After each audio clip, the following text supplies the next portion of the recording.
नमस्कार विद्यार्थियों। आज के इस चैप्टर में हम आपको समझाएंगे संख्याओं के बारे में।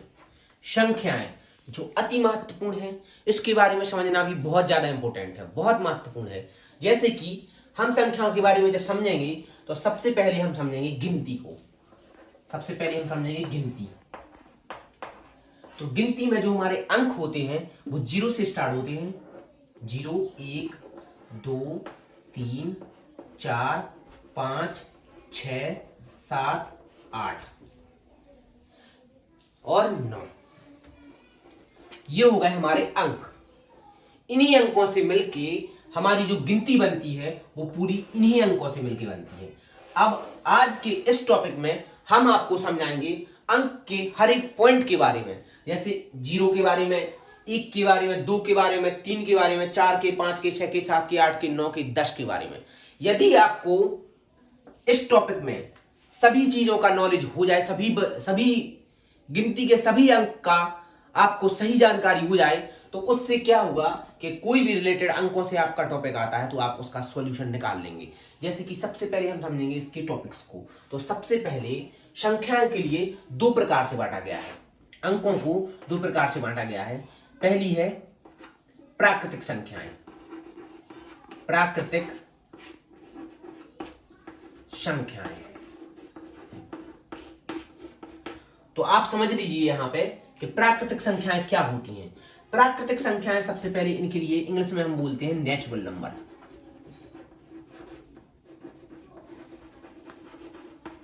नेचुरल नंबर जिसको हमेशा n से डिनोट किया जाता है, नेचुरल नंबर। अब आप समझेंगे नेचुरल नंबर क्या होता है।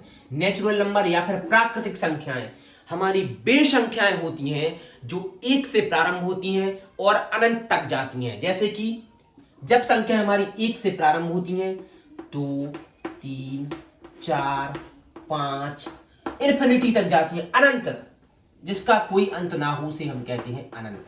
अनंत तक जाते हैं, 10, 100, 1000, लाख, करोड़, अरब, खरब, 10 खरब, तो ये सब हो गया हमारा अनंत। तो ये आपको समझ में आ गया होगा, प्राकृतिक संख्याएं जो 1 से प्रारंभ होती हैं और अनंत तक जाती हैं। अब आपको हम समझाएंगे दूसरी, ये है हमारी पूर्ण संख्याएं। पूर्ण संख्याएं, तो आप समझिए टॉपिक में पूर्ण संख्याएं क्या होती हैं। पूर्ण संख्याओं के बारे में पहले इनका इंग्लिश में नाम समझ लीजिए। इनका नाम है होल नंबर। ये होता है होल नंबर। तो हमारा होल नंबर क्या है, इसको हम W से डिनोट करते हैं। जिस प्रकार से नेचुरल नंबर को हम n से डिनोट करते हैं, उसी प्रकार पूर्ण संख्याओं को भी हम होल नंबर से डिनोट करते हैं या फिर W से डिनोट करते हैं। ठीक है, तो यहां पे आप समझ लीजिए पूर्ण संख्याएं क्या होती हैं। तो पूर्ण संख्याएं हमारी जो, पूर्ण मतलब होता है गोला, पूरा पूरा, मतलब इस तरीके से याद करने का एक तरीका है जे पूर्ण मतलब पूर्णमा, मतलब पूरा पूरा, तो मतलब कि जो 0 से आरंभ होती हैं। हाँ समझ गए, पूर्ण मतलब 0, 0, 1, 2, 3, 4, 5 अनंत तक जाती हैं। अनंत तक जाती हैं, 0 से प्रारंभ होकर अनंत तक जाती हैं, उन्हें हम कहते हैं पूर्ण संख्याएं या फिर होल नंबर।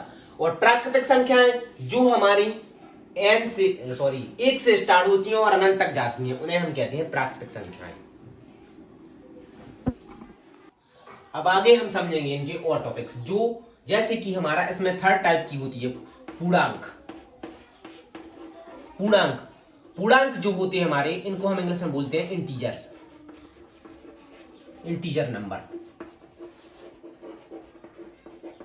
ये हमारे जो इंटीजर्स नंबर होते हैं, इसमें वे संख्याएं सम्मिलित की जाती हैं। जैसे इसमें सम्मिलित थी, प्राकृतिक संख्या में थी जो 1 से प्रारंभ होती है, पूर्ण संख्या में थी जो 0 से प्रारंभ होती है संख्या, और पूर्णांक में हमारे इंटीजर्स शामिल हैं जो कि शामिल हैं धनात्मक और ऋणात्मक दोनों संख्याएं हैं। 0 भी है, 0 के साइड -1, -2, -3, -4, यहां पर जी अनंत तक, और इस साइड 1, 2, 3, यहां भी अनंत तक। तो ये हमारी है पूर्णांक संख्याएं। पूर्णांक संख्याएं वे होती हैं जो धनात्मक भी होती हैं, ऋणात्मक भी होती हैं और जिसमें जीरो भी सम्मिलित किया गया है। ये हमारी पूर्णांक संख्याएं हैं। नोट कर लो इसको। अब आगे हम समझेंगे इसकी 4 संख्याएं जो इन अंकों की पहचान कराएंगे आपको। ये 0, 1, 2, 3, 4, 5, 6, 7, 8, 9 इन सभी अंकों की आपको बारी बारी से पहचान कराएंगे। इनकी 4 टाइप की जो संख्याएं हैं जो आपको समझाए वो अलग थे, ये अलग टॉपिक से ये तीनों। यहां पे इन संख्याओं को बांटा गया है सम संख्या, सम संख्या, विषम संख्या। अंकों की पहचान करना सीख जाएंगे आप। भाज्य संख्या, अभाज्य संख्या।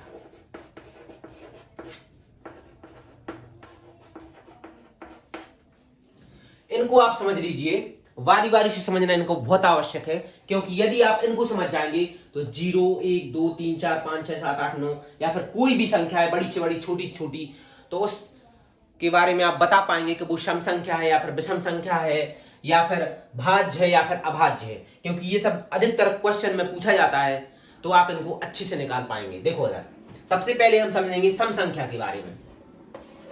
तो सम संख्या हमारी जो होती है वो होती है जो 2 से पूर्ण रूप से विभाजित होती है, जैसे कि 2, 4, 6, 8, 10, 12, 14, 16, 18, 20, 40, 50। तो ये जिसके इकाई के अंक पर, या फिर यहां पे हम इसको लिख लेंगे, सम संख्या क्या होती है, जो संख्या 2 से पूर्ण रूप से विभाजित होती है, विभाजित होती है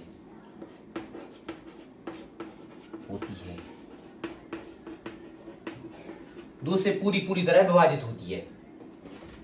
जैसे कि आप कोई भी एक संख्या लेते हैं, हम जैसे 5, 6, 9, 8, तो यहां पे अगर ये संख्या 2 से पूर्ण रूप से विभाजित होती है तो ये संख्या सम संख्या हो जाएगी। यहां पे आप निकाल पाएंगे कि ये सम संख्या है, और उसके लिए भी एक नियम है, जिसके इकाई के अंक पर 0, 2, 4, 6, 8 हो, वह संख्या पूर्ण रूप से 2 से विभाजित होगी, और जो 2 से विभाजित हो जाएगी वो सम संख्या है। और विषम संख्या जो 2 से पूर्ण रूप से विभाजित नहीं होती, जैसे कि हम विषम संख्या के बारे में लिखेंगे, जो संख्या 2 से पूरी विभाजित नहीं होती। हाँ, तो सम संख्या हमारी जो 2 से पूरी विभाजित हो जाए, विषम संख्या हमारी जो संख्या 2 से पूरी विभाजित नहीं होती। अब हम समझेंगे भाज्य और अभाज्य। इनको समझने से पहले एक टॉपिक को समझना है, इसलिए पहले आप इसको नोट कर लीजिए, फिर आगे हम आपको भाज्य और अभाज्य के बारे में अलग से समझाएंगे। देखो अब इन दोनों के नाम और इंग्लिश में देख लीजिए आप। इसको हम बोलते हैं इवन नंबर या फिर सम संख्या, या फिर इसको बोलते हैं हम ऑड नंबर, विषम संख्या। अब ये दोनों नोट कर लीजिए, हम आगे आपको भाज्य और अभाज्य के बारे में बताते हैं। अब हम आगे समझेंगे भाज्य और अभाज्य के बारे में।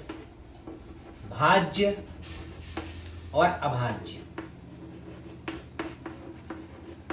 इन दोनों के बारे में समझने से पहले हम समझेंगे गुणनखंड को। इन दोनों को समझने से पहले हम जानेंगे इस टॉपिक को, गुणनखंड। गुणनखंड क्या होता है हमारा? गुणनखंड मतलब होता है वे संख्याएं जो पूर्ण रूप से उस चीज को विभाजित करती हैं। जैसे कि हमने कहा 15 की गुणनखंड निकालिए, तो मतलब कि कौन कौन सी संख्याएं हैं जो 15 को विभाजित करती हैं। जैसे सबसे पहले तो 1 होगा, और दूसरा वो स्वयं संख्या होगी। जैसे कि 1 हो गया, 1 का भाग भी जाता है 15 में, और 15 का भी भाग जाता है। इसके अलावा कोई और गुणनखंड हो, जैसे 3 है हमारा, 5 है हमारा, और 15 है, तो इसके कितने गुणनखंड हो रहे? 1, 2, 3, 4। तो मतलब इसमें 4 गुणनखंड है। तो वे संख्याएं जिनके 2 से अधिक गुणनखंड होते हैं, वे संख्याएं होती हैं हमारी भाज्य संख्याएं। यहां पे समझ रहे थे भाज्य के बारे में। भाज्य हो गया हमारा ये। अब हम आगे समझेंगे अभाज्य के बारे में। भाज्य पहले क्या होता है उसका लिख लीजिए आप। जिस संख्या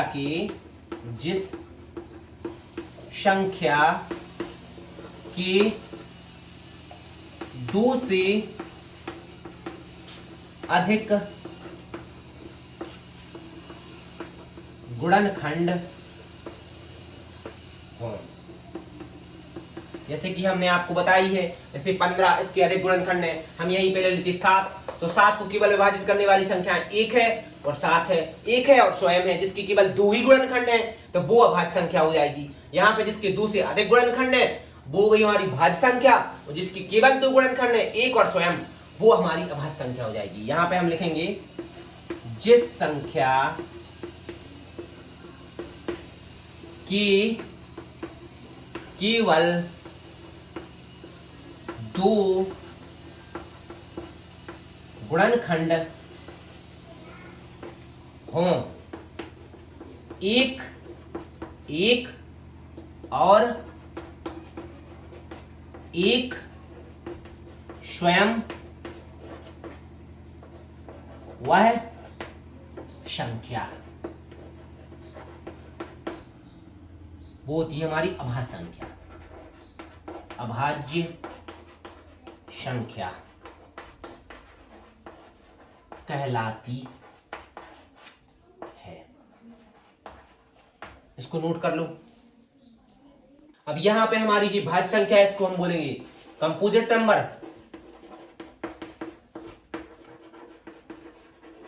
नंबर, और इसको हम बोलते हैं प्राइम नंबर। नोट कर लीजिए इनको दोनों को। अब आगे इसमें हम एक महत्वपूर्ण प्रश्न जो आपको बताने वाले हैं वो है, एक ना तो भाज्य है ना ही अभाज्य है, एक विषम संख्या है। ये केवल मात्र विषम संख्या है, इसके अलावा कुछ भी नहीं है। यहां पे देखिए, जैसे 2 है हमारा सम है, 3 है हमारा विषम है, 4 है हमारा सम है, 5 है हमारा विषम है, 6 है सम है, 7 विषम है, 8 सम है, 9 विषम है। भाज्य की समझ लीजिए, तो एक केवल एक विषम संख्या है, ना भाज्य ना अभाज्य है। उसके अलावा 2 हमारी अभाज्य संख्या है, क्योंकि इसके मात्र 2 ही गुणनखंड है, 1 और 2 स्वयं संख्या, तो ये हमारी अभाज्य संख्या है। जैसे हम कहेंगे 3, तो ये भी हमारी अभाज्य संख्या है, 1 है और स्वयं है। और 4, तो इसके देखिए 1 है, 2 है, 4 है, तो ये हमारी भाज्य संख्या होगी। 5 है तो केवल 1 है और 5 है, तो ये हमारी अभाज्य संख्या होगी। इसके यहाँ पे देखिए तो 1 है, 2 है, 3 है और 6 है, तो ये हमारी भाज्य संख्या होगी। 7 है तो इसका बताई चाहे दिया हमने, 1 है और 7 है, तो ये हमारी अभाज्य होगी। 8 है तो इसका 1 है, 2 है, 4 है और 8 है, तो ये हमारी भाज्य होगी। 9 है तो 1 है, 2 है, 3 है और 9 है, तो ये भी हमारी भाज्य संख्या होगी। 2 नहीं है, इसका 2 नहीं है, 1 है, 3 है, 9 है, तो ये हमारी भाज्य संख्या होगी। नोट कर लीजिए इसको, संपूर्ण रूप से इस चैप्टर को समझ लीजिए और नोट कर लीजिए। धन्यवाद।